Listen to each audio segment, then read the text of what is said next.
नमस्कार दोस्तों। आज हम बृहस्पतिवार की व्रत कथा बताने जा रहे हैं। व्रत करने की विधि।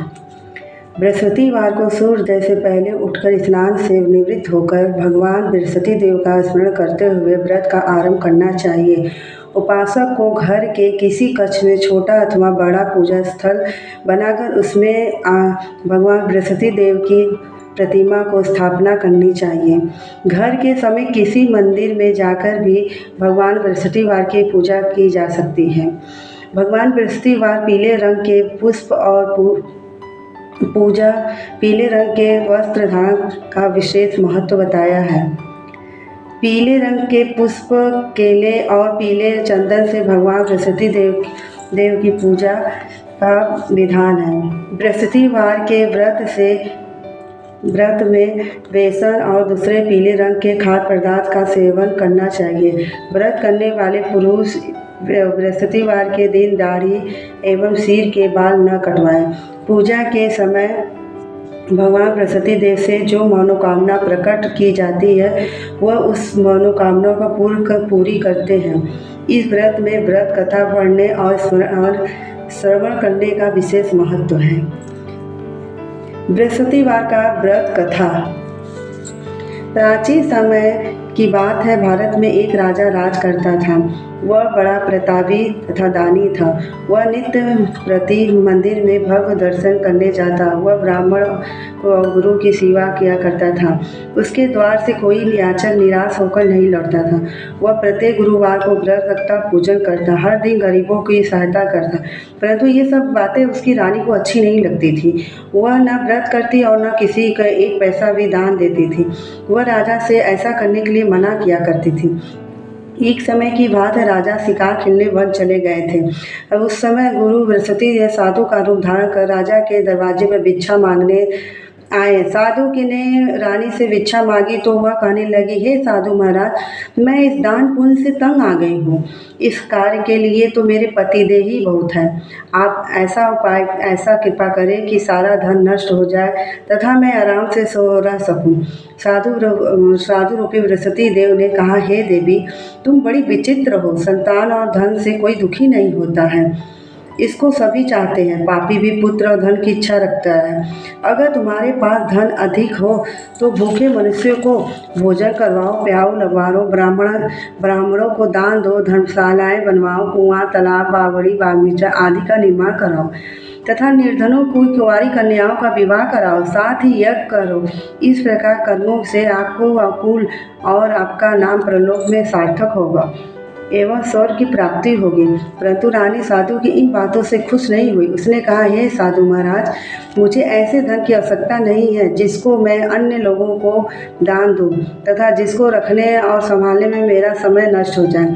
साधु ने कहा, हे देवी, तो यदि तुम्हारी जैसी इच्छा है वैसा ही बताता हूँ, तुम वैसा ही करना। बृहस्पतिवार के दिन घर को गोबर से लिपना, अपने केसों को पीली मिट्टी से धोना, केसों को धोते समय स्नान करना, राजा से कहना वह हजामत करवाए, भोजन में मांस मदिरा खाना, कपड़े धोबी को धुलने देना। इस प्रकार बृहस्पतिवार करने से तुम्हारा धन नष्ट हो जाएगा। यह कहकर साधु रूपी बृहस्पति अंत ध्यान हो गए। रानी ने साधु के कहने के अनुसार 7 बृहस्पतिवार तक वैसा ही करने का विचार किया। साधु के बताए अनुसार कार्य करते हुए केवल 3 बृहस्पतिवार ही बीते थे कि उसकी समस्त धन संपत्ति नष्ट हो गई। भोजन के लिए दोनों समय परिवार तरसने लगा, संसारिक भोगों से दुखी रहने लगा। तब यह राजा रानी से कहने लगा कि रानी, तुम यहाँ पर रहो, मैं दूसरे देश जाता हूँ, क्योंकि यहाँ पर मुझे सभी मनुष्य जानते हैं, इसलिए मैं यहाँ कोई कार्य नहीं कर सकता। मैं अब परदेश जा रहा हूँ, वहाँ कोई काम धंधा करूँगा, शायद हमारे भाग बदल जाए। ऐसा कहकर राजा परदेश चला गया। वह वहाँ जंगल से लकड़ी काट कर लाता और शहर में बेचता। इस तरह जीवन व्यतीत करने लगा। इधर राजा के बिना रानी दासियों दुखी रहने लगी। किसी दिन भोजन मिलता और किसी दिन जल पीकर रह जाती। एक समय रानी अपनी दासियों को 7 दिन बिना भोजन के व्यतीत करना पड़े तो रानी ने अपनी दासी से कहा, हे दासी, यहाँ पास ही नगर में मेरी बहन रहती है, वह बड़ी धनवान है। तू उसके पास जा और वहाँ से 5 सेर भेजर माँ कर ले आ, जिससे कुछ समय के लिए गुजर हो जाएगा। दासी रानी की बहन के पास गई। रानी की बहन उस समय पूजा कर रही थी। बृहस्पतिवार का दिन था। दासी ने रानी की बहन से कहा, हे रानी, मुझे आपकी बहन ने भेजा है, मुझे 5 सेर भेजर दे दो। दासी ने यह बात अनेक बार कही, परंतु रानी कोई उत्तर नहीं दिया, क्योंकि वह उस समय बृहस्पतिवार की कथा सुन रही थी। जब दासी की रानी को बहन से कोई उत्तर न मिला तो वह बहुत दुखी हुई। उसे क्रोध भी आया। वह लौटकर रानी से बोली, हे रानी, आपकी बहन बहुत ही घमंडी है, वो छोटे लोगों से बात नहीं करती। मैंने उससे कहा तो उसने कोई उत्तर न दिया। मैं वापस चली आई। रानी बोली, हे दासी, इसमें उसका कोई दोष नहीं है। जब बुरे दिन आते हैं तो कोई सहारा नहीं देता। अच्छे बुरे का पता विपत्ति में ही लगता है। जो ईश्वर की इच्छा होगी वही होगा। यह सब हमारे भाग का दोष है। उधर रानी की बहन से सोचा कि मेरी बहन की दासी आई थी, परंतु उससे मैं नहीं बोली, इससे वह बहुत दुखी हुई होगी। अतः वह कथा सुन और विष्णु भगवान का पूजन समाप्त कर वह अपनी बहन के घर आई और कहने लगी, हे बहन, मैं बृहस्पतिवार की व्रत कथा कर रही थी। तुम्हारी दासी हमारे घर गई थी, परंतु जब तक कथा होती है तब तक न उठते हैं न बोलते हैं, इसलिए मैं ना बोली। कहो दासी, क्यों गई थी? रानी बोली, बहन, हमारे घर में अनाज नहीं है। वैसे तुमसे कोई बात छिपी नहीं है, इस कारण मैंने दासी को तुम्हारे पास 5 सेर भेजर के लिए भेज दिया था। रानी की बहन बोली, बहन देखो, बृहस्पति भगवान सबकी मनोकामना पूर्ण करते हैं। देखो, शायद तुम्हारे घर में अनाज रखा। यह सुन दासी के घर के अंदर गई और उसे बड़ा भेजर मिल गया। उसे बड़ी हैरानी हुई, क्योंकि उसने एक बर्तन देख लिया था। उसने बाहर आकर रानी से बताया। दासी अपनी रानी से कहने लगी, हे रानी, देखो, वैसे हमको जब नहीं मिलता है तो हम रोज़ व्रत करते हैं। अगर इनसे व्रत की विधि पूछ लिया जाए तो हम भी किया करेंगे। दासी के कहने पर रानी ने अपनी बहन से बृहस्पतिवार के बारे में पूछा। उसकी बहन ने बताया, हे रानी बहन, बृहस्पतिवार के सूर्योदय से उठकर स्नान करके बृहस्पतिवार का व्रत करना चाहिए, लेकिन उस दिन सिर नहीं धोना चाहिए। बृहस्पतिवार के व्रत में चने की दाल और मुनक्कों से विष्णु भगवान का केले के वृक्ष की जड़ में पूजन करें तथा दीपक जलाएं। उस दिन एक ही समय भोजन करें, भोजन पीले खाद्य पदार्थ करें तथा कथा सुने। इस प्रकार करने से गुरु भगवान प्रसन्न होते हैं, अन्न पुत्र धन देते हैं, मनोकामना पूर्ण करते हैं। व्रत और पूजन की विधि बताकर रानी की बहन अपने घर लौट आई। रानी दासी दोनों निश्चय किया, बृहस्पतिवार भगवान आया, पूजन जरूर करेंगे। 7 दिन बाद जब बृहस्पति भगवान आए तो उन्होंने व्रत रखा। अंकुरशाल में जाकर चना गुड़ बिन लाई, केले के जड़ में विष्णु भगवान का पूजन किया। अब भोजन पीना कहाँ से आए? दोनों बड़ी दुखी हुई, परंतु उन्होंने व्रत किया था, इस कारण बृहस्पति भगवान प्रसन्न थे। एक साधारण व्यक्ति के रूप में 2 थालों में भोजन लेकर आए और बोले,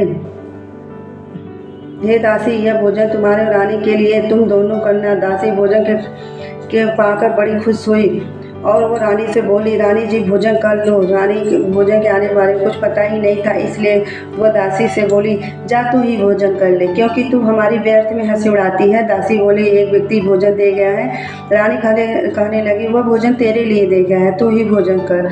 दासी ने कहा, वह व्यक्ति हम दोनों को 2 थालों में भोजन दे गया है, इसलिए मैं और आप दोनों ही साथ साथ भोजन करेंगे। फिर दोनों ने गुरु भगवान को नमस्कार भोजन प्रारंभ किया। उसके बाद प्रत्येक बृहस्पतिवार को गुरु भगवान का व्रत और पूजन करने लगी। बृहस्पति भगवान की कृपा से उनके पास धन हो गया, परंतु रानी फिर पहले की तरह आलस करने लगी। तब दासी बोली, देखो रानी, तुम पहले की तरह फिर आलस करती थी।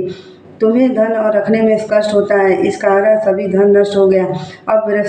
अब गुरु भगवान की कृपा से धन मिला है तो फिर तुम्हें आलस होता है। बड़ी मुसीबतों के बाद हमने यह धन पाया है, इसलिए इसे दान पुण्य करना चाहिए। तुम भूखे मनुष्य को भोजन कराओ, प्याओ, लगाओ, ब्राह्मणों को दान दो, कुआं, तालाब, बावड़ी आदि का निर्माण कराओ, मंदिर, पाठशाला बनवाकर दान दो, कुंवारी कन्याओं का विवाह कराओ, धन को शुभ कार्यों में खर्च करो, जिससे तुम्हारे कुल और यश बढ़े तथा स्वर्ग प्राप्त हो, पितर प्रसन्न हो।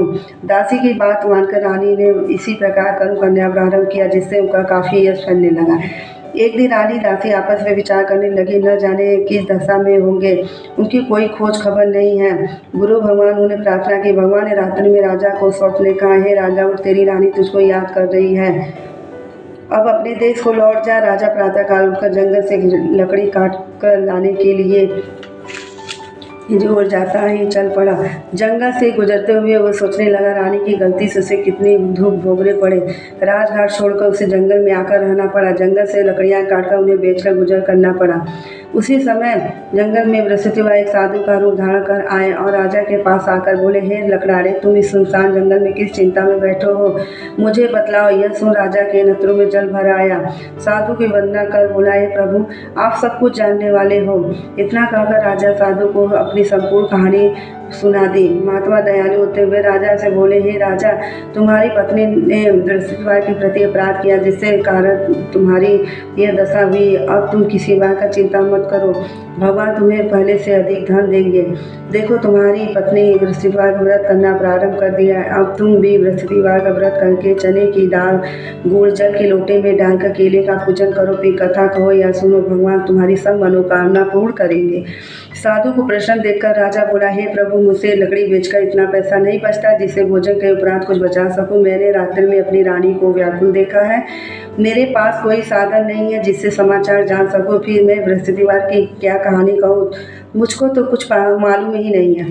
साधु ने कहा, हे राजा, तुम किसी बात का चिंता मत करो। बृहस्पतिवार के दिन तुम रोजाना की तरह लकड़ियां लेकर शहर में जाओ। तुम्हें रोज से दुगना धन प्राप्त होगा, जिससे तुम भारी भांति भोजन कर लोगे तथा बृहस्पतिवार के देव की पूजा का सामान भी आ जाएगा। बृहस्पतिवार की कथा इस प्रकार है। प्राचीन काल में एक बहुत ही निर्धन ब्राह्मण था। उसके कोई संतान नहीं थी। वह नित्य पूजा पाठ करता, परंतु उसकी स्त्री बहुत मलिनता के साथ रहती थी। वह न स्नान करती और न किसी देवता का पूजन करती। प्रातः काल उठते सर्वप्रथम भोजन करती, बाद में कोई अन्य कार्य करती। ब्राह्मण देवता बहुत दुखी रहते थे। पत्नी को बहुत समझाते, किंतु उसका कोई परिणाम नहीं निकलता। भगवान की अनुकंपा से उस ब्राह्मण के पास पत्नी गर्भवती हुई। उसने 10वें महीने में एक सुंदर कन्या को जन्म दिया। निर्धन ब्राह्मण कन्या के जन्म से बहुत दुखी हुई। धीरे धीरे ब्राह्मण की कन्या बड़ी होने लगी। बचपन से ही उस कन्या की रुचि भगवान विष्णु की पूजा में थी। प्रातः काल उठते ही स्नान आदि करके भगवान विष्णु की पूजा करने मंदिर में जाती थी। बृहस्पतिवार को व्रत करके विधिवत पूजा पाठ करती थी। पूजा पाठ के बाद वह पढ़ने के लिए पाठशाला जाती थी। घर से चलते हुए वह मुट्ठी भर जौ को लेकर जाती थी। पाठशाला के रास्ते में थोड़ी थोड़ी जौ गिराती जाती थी। जब वह पाठशाला से घर लौटती थी तो वो जौ के वह दाने सोने में बदले हुए मिलते थे। लड़की सभी सोने के दाने को बीन लाती थी। एक दिन वह सोने के दाने को साफ कर रही थी। उसकी माँ ने कहा, बेटी, सोने के दानों को साफ करने के लिए सोने का सूप होना चाहिए। अगले दिन बृहस्पतिवार था। उसने भगवान बृहस्पति देव की पूजा की और पूजा करते हुए प्रार्थना किया कि हे भगवान, यदि मैं आपका व्रत विधिवत किया हो तो सोने का सूप दे दो। भगवान बृहस्पति देव ने उसका मनोकामना पूरी करने का वचन दिया।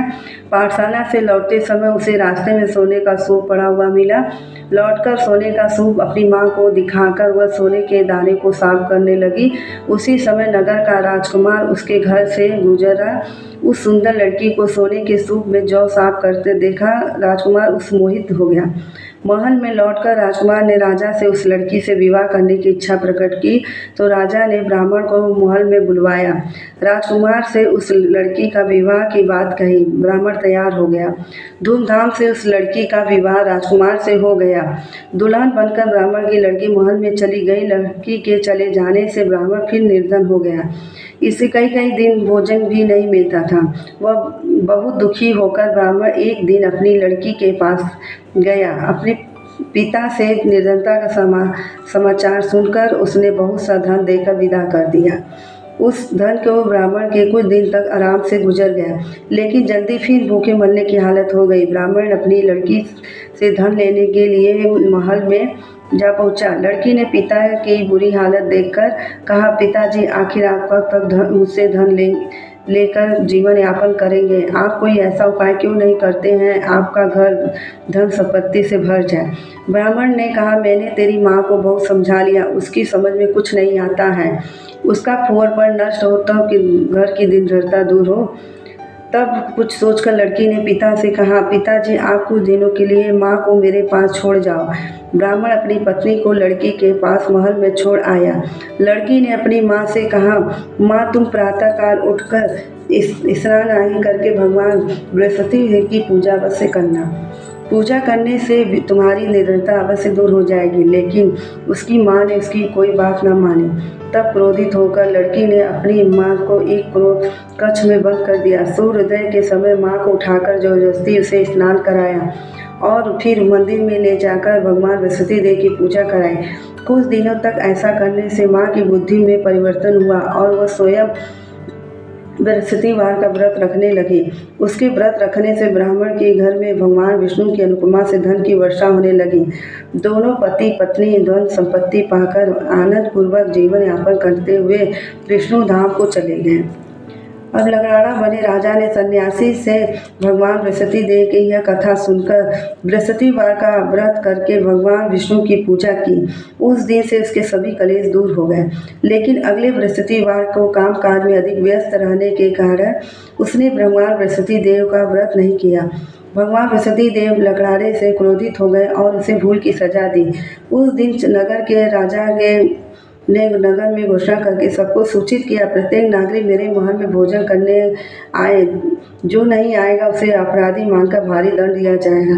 लकड़ाड़ा बने राजा उस नगर के राजा की घोषणा तो सुनी, लेकिन जंगल से लकड़ी काटकर लाने और उन्हें बेचने की देर हो जाने के कारण वह उस समय महल में भोजन करने नहीं जा सका। अतः राजा के सैनिक लकड़ाड़े को पकड़कर महल में ले गए।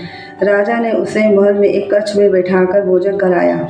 उस कक्ष में एक खूंटी पर रानी का सोने का हार लटका हुआ था। लकड़ाड़े अकेले उस कक्ष में भोजन कर रहा था। तभी उसने एक आश्चर्यजनक घटना घटती देखी। देखते देखते वह खूंटी हार निगल जाती है। थोड़ी देर के बाद नगर के राजा ने हार की गायब देखा तो लकड़ाड़े को कारागार में डलवा दिया। लकड़ाड़ा मन ही मन अपने भाग को कोसने लगा। तभी उसे जंगल में मिले सन्यासी का स्मरण आया। थोड़ी देर में भगवान बृहस्पति देव सन्यासी के रूप में उसके सामने प्रकट हुए और कहा, हे लकड़ाड़े, तूने भगवान बृहस्पति देव की पूजा नहीं की, इस कारण तुम्हें कष्ट हुआ है। लेकिन अब चिंता मत करो, बृहस्पतिवार के दिन कारागार के दरवाजे पे तुम्हें कुछ पैसे पड़े हुए मिलेंगे। उन पैसों से भगवान बृहस्पति देव का व्रत करके उनकी पूजा करोगे तो तुम्हारी सब दुख दूर नष्ट हो जाएंगे। बृहस्पति देव के दिन दरवाजे पर पड़े मिले पैसों के चने और गुड़ मंगवाकर लकड़ाड़े ने बृहस्पतिवार की कथा कही। भगवान बृहस्पति देव ने प्रसन्न होकर उस नगर के राजा को स्वप्न में लकड़ाड़े को कारागार से मुक्त करने के लिए कहा। सुबह राजा ने अपनी कक्ष में आकर देखा तो खूंटी पर रानी का हार लटका हुआ था। राजा ने लकड़े को मुक्त कर दिया और उसे धन आभूषण देकर विदा किया। लकड़ाड़ा बना राजा उस नगर से चलकर अपने नगर में पहुंचा तो उस नगर में कुएं, धर्मशाले, बाग बगीचे देखकर बहुत प्रसन्न हुआ। राजा ने किसी से पूछा, ये कुएं धर्मशाले किसने बनवाई? सब ने उसे बताया कि ये सब रानी और उसकी दासी ने बनवाए। राजा महल में पहुंचा तो रानी उसकी भव्य स्वागत किया। तब राजा ने निश्चय किया कि सप्ताह में एक बार तो सभी लोग बृहस्पतिवार के व्रत कथा पूजन करते हैं, परंतु मैं प्रतिदिन व्रत किया करूँगा तथा 3 दिन में 3 बार कथा करा करूँगा। अब राजा हर समय दुसाले में चने की दाल बंधा रहता है। दिन में 3 बार बृहस्पतिवार देव की कथा करता है। कुछ दिनों के बाद राजा को अपनी बहन की याद आई। एक दिन घोड़े पर सवार होकर राजा अपनी बहन से मिलने चल दिया। अभी राजा नगर के बाहर ही पहुंचा था कि उसने कुछ लोगों को एक शव को ले जाते देखा। राजा को स्मरण आया कि आज उसने बृहस्पतिवार की कथा नहीं सुनाई है। राजा ने उन लोगों को रोककर कहा, भाइयों, आप शव को ले जाने से पहले मुझसे बृहस्पतिवार की कथा सुन लो। लोगों ने राजा के पर क्रोधित हुए और कहा, तुम पागल तो नहीं हो गए हो? लेकिन कुछ बड़े हुए लोग ने कहा, अच्छा भाई साहब, चलते चलते अपनी कथा सुना लो। राजा चलते हुए आधी कथा सुनाई थी कि शव हिलने लगा। राजा को पूरी कथा सुनाते ही शव उठकर बैठ गया। लोगों ने हैरानी से दांते तले उंगली दबाई। अगले बृहस्पतिवार से भगवान बृहस्पतिवार का व्रत करने और कथा सुनने का निश्चय कर लिया। घोड़े पर सवार राजा चलते हुए एक किसान के पास पहुंचा। किसान अपने खेत में हल चला रहा था। राजा ने कहा, अरे भाई, मुझसे बृहस्पतिवार की कथा सुन लो। किसान झुंझला कर बोला, अरे हाँ भाई, देख नहीं रहा है जितनी देर तक तुम्हारी कथा सुनूंगा उतनी देर तक पूरे खेत में हल चला लूँगा। राजा निराश होकर चलने लगा। तभी किसान के बैल लड़खड़ाकर जमीन पर गिर गए। किसान के पेट में जोरों से दर्द होने लगा। उस समय किसान की पत्नी जब खाना लेकर आई तो उसने किसान से इस बारे में पूछा। किसान ने घुड़सवार की पूरी कहानी सुनाई। किसान की पत्नी दौड़ती हुई राजा के पास पहुंचकर हाथ जोड़कर बोली, भैया मैं तुम्हारी कथा सुनने को तैयार हूँ। राजा ने उसके साथ खेत पर पहुंचकर बृहस्पतिवार की कथा सुनाई। तभी बैल उठकर खड़े हो गए। किसान के पेट का दर्द भी तुरंत ठीक हो गया। राजा अपनी बहन पर घर पहुंचा तो उसकी बहुत हाव भगत हुई। अगले दिन सुबह उठकर राजा ने देखा घर के सभी लोग भोजन कर रहे हैं। किसी भूखे को बृहस्पतिवार की कथा सुनाए बिना राजा भोजन नहीं करता था। उसने बहन से कहा, बहन क्या घर में कोई ऐसा व्यक्ति है जिसने अभी तक भोजन न किया हो? उसकी बहन बोली, भैया हमारे घर में तो क्या आपको पूरे नगर में ऐसा कोई व्यक्ति नहीं मिलेगा जिसने सुबह सुबह भोजन न किया हो। तब राजा ने बहन के घर से निकलकर उस नगर में बिना भोजन किए व्यक्ति की तलाश की। एक गरीब के घर में उसका बेटा बीमार होने के कारण भूखा रह गया था। राजा ने उसको जाकर बृहस्पतिवार की कथा सुनाई। कथा सुनते सुनते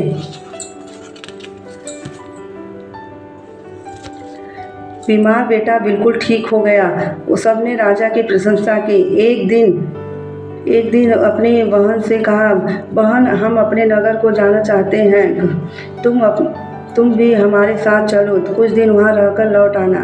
राजा की बहन ने अपनी सास से पूछा तो सास ने ताने देते हुए कहा, बहू मायके जाना तो अकेली जाना, मेरे पोतों को नहीं ले जाना। तुम्हारी भाई को कोई संतान नहीं है, कहीं तुम्हारी भाभी मेरे पोतों को जादू टोना न कर दे। दूसरे कच्छ में बहन की सास की बातें सुनकर राजा दुखी मन से अकेला ही अपने नगर को लौट आया। रानी ने राजा से कहा, आप तो अपनी बहन को साथ लाने के लिए कह गए थे, फिर बहन को साथ क्यों नहीं लाए? राजा ने दुखी होते हुए कहा, रानी हम निसंतान इसलिए कोई हमारे घर आना पसंद नहीं करता है। तो रानी ने समझाया कि हे प्राणनाथ, हमें बृहस्पति देव ने सब कुछ दिया है और इसलिए कोई हमारे अब हम भगवान बृहस्पति देव हमें संतान की अवश्य देंगे। बृहस्पतिवार की विधिवत व्रत करते हुए राजा रानी ने भगवान बृहस्पति से संतान के लिए प्रार्थना की। कुछ दिन बाद उसने स्वप्न दर्शन देते हुए कहा, हे राजन तेरी मनोकामना पूर्ण होगी। एक सप्ताह बाद रानी गर्भवती हो गई। 10वें महीने रानी ने एक सुंदर पुत्र को जन्म दिया।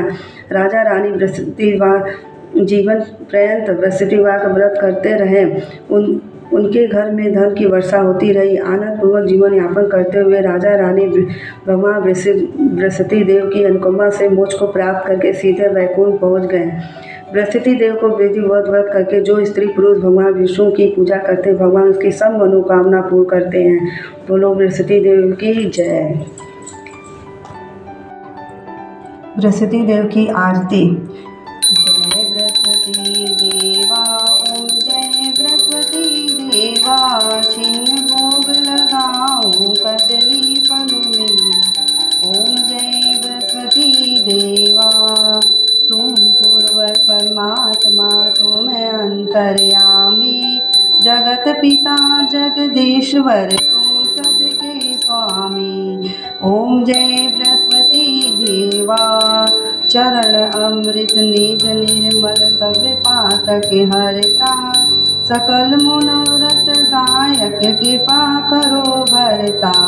ओम जय बृहस्पति देवा, तन मन धन अर्पण कर जो जन शरण पड़े, प्रभु प्रकट होकर आकर द्वार खड़े। ओम जय बृहस्पति देवा, दीन दयाल दयानिधि, भक्तन हितकारी, पाप दोष सब हरता, सब बंधन हारी। ओम जय बृहस्पति देवा, सकल मनोरथ दायक, सब संशय हारी, विषय मिटाओ संतन सुखकारी। ओम जय बृहस्पति देवा, जो कोई आरती तेरी प्रेम सहित गावे, जेठ आनंद आनंद कर सो फल पावे। ओम जय बृहस्पति देवा। इस प्रकार बृहस्पति देव की कथा समाप्त होती है।